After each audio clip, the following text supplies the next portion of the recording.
que eu declaro aberto o ano judiciário de 2025 e nessa breve apresentação eu gostaria de relatar brevemente, apresentar brevemente o retrato do judiciário nesse início de ano. Faço também um relato de alguns dos projetos em andamento e dos planos para o ano que se inicia. Começo, portanto, com esse breve retrato do Poder Judiciário. E começo prestando contas do plantão judiciário ao longo do recesso.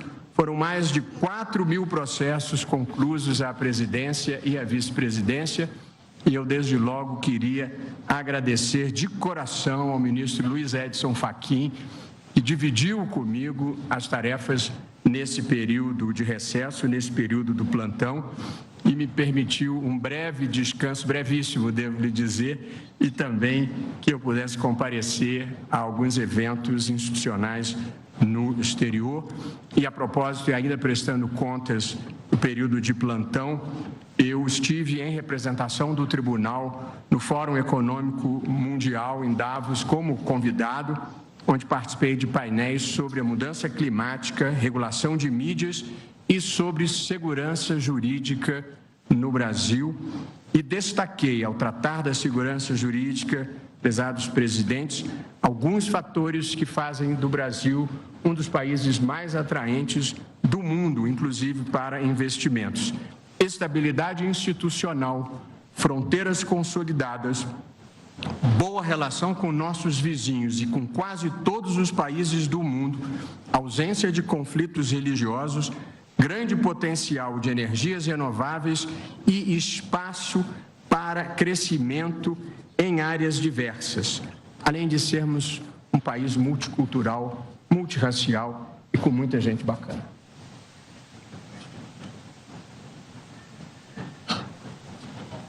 Também estive, igualmente como convidado, no período de recesso, nas universidades de Yale, Princeton e Harvard.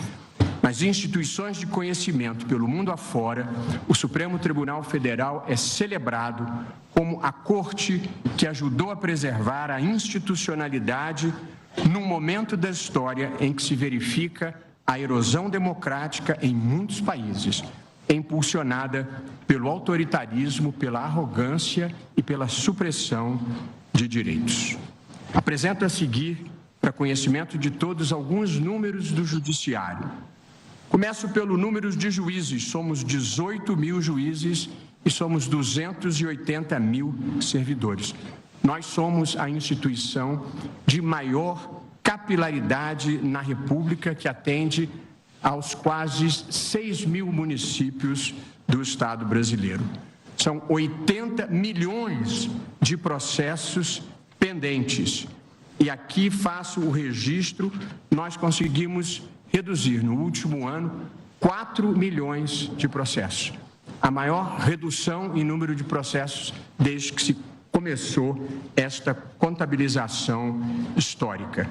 Cada juiz brasileiro recebe, em média, 4.400 processos. Na Europa, é uma pequena fração desse volume. O judiciário brasileiro é um dos mais produtivos do mundo. O custo do judiciário é com frequência lembrado e o judiciário, de fato, tem um custo relevante. Custamos 132 bilhões e 800 milhões ao país. 1,2% do PIB. Mas aqui faço algumas observações. A primeira, este custo inclui o Ministério Público e inclui a Defensoria Pública.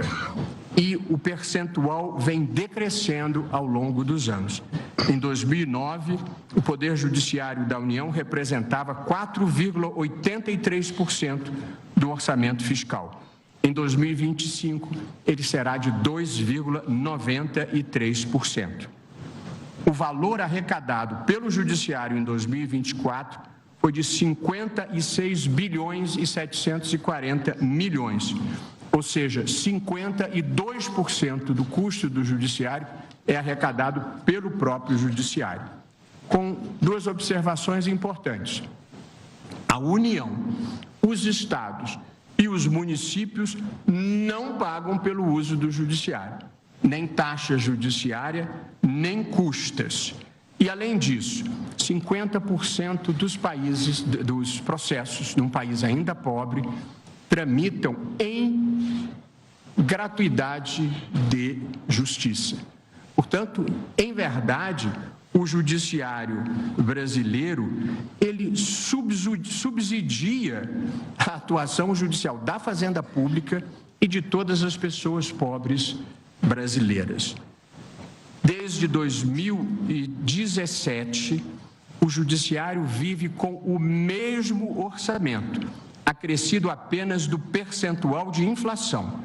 E em 2024, teve um pequeno aumento decorrente da lei do arcabouço fiscal. E, a propósito, notícia que não sai nos jornais, nós devolvemos ao Tesouro 406 milhões de reais no ano passado.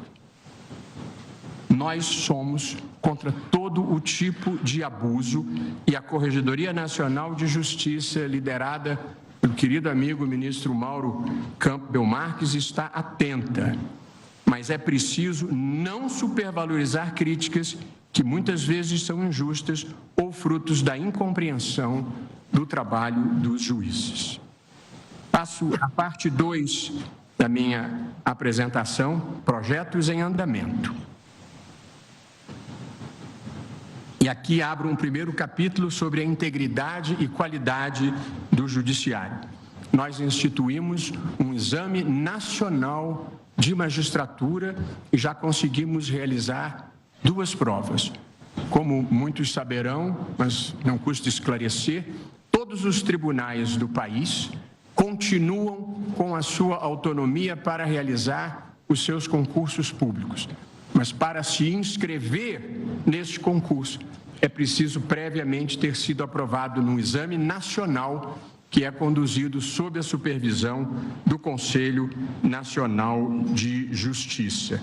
Portanto, com o Exame Nacional, nós estamos criando um padrão nacional de qualidade para a magistratura e eliminando rumores que aqui e ali se ouviam de coisas erradas que aconteciam em algum concurso.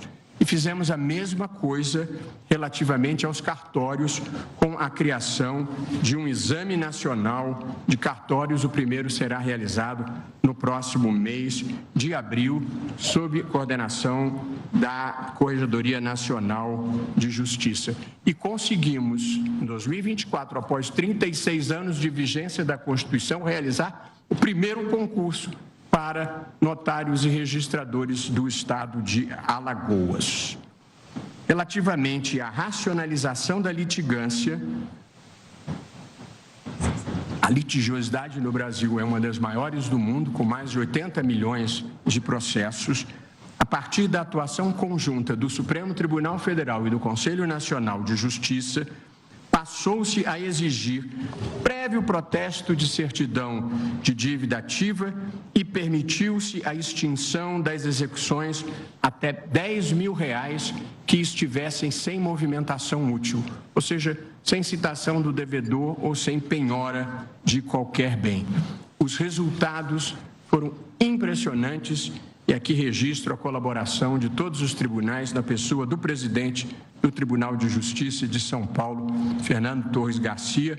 Nós conseguimos baixar, em menos de um ano, 8.400.000 execuções fiscais, que correspondiam a mais de 20% do acervo, e com a exigência de protesto, caso relatado pela ministra Carmen Lúcia, os municípios já aumentaram a sua arrecadação em 124%, que agora são obrigados a protestarem, mas podem botar a culpa no Supremo dessa medida, que politicamente, por vezes, não é simpática. E nós mapeamos todas as ações contra o poder público. Reunimos a Procuradoria da Fazenda Nacional, a Advocacia Geral da União, Procuradorias dos Estados, Procuradorias Municipais, e mapeamos a litigiosidade contra o poder público, porque nenhum país do mundo paga 70, 80, 100 bilhões de reais de precatórios por ano. É totalmente atípico o que acontece no Brasil. Conseguimos identificar as áreas em que há a concentração dessas ações: previdenciária, tributária, servidores públicos, saúde e trabalhista. E agora vamos trabalhar nesse ano de 2025 com consultoria especializada, tendo feito o diagnóstico para pensarmos as soluções possíveis para diminuirmos essa litigiosidade.